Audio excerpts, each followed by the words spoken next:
In today's video, I'm going to teach you how to create and publish a new Git branch in Cursor AI.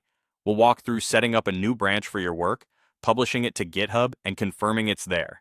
Branching lets you experiment and build features without touching your main code, so it's a best practice for keeping projects organized and safe. Start by opening your project in Cursor AI. Make sure you've cloned the correct GitHub repository and open that repositories folder in the Cursor editor.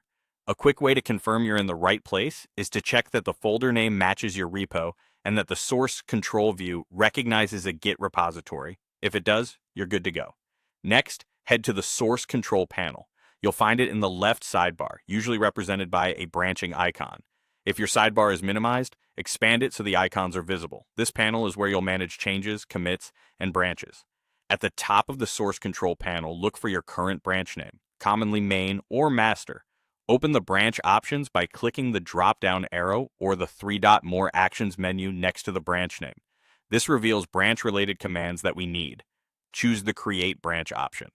Cursor will prompt you to name your new branch.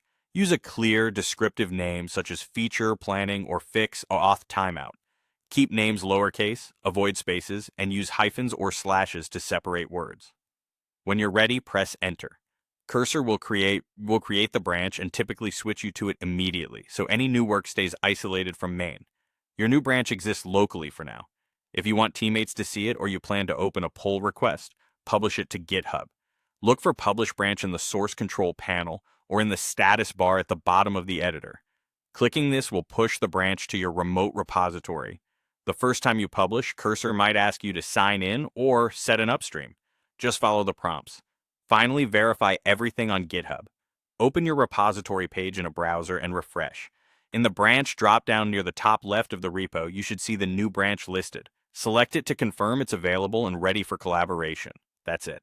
You created a branch in Cursor AI, published it to GitHub, and confirmed it's live. Use this workflow whenever you start a new feature or fix to keep your main branch stable and your work clean.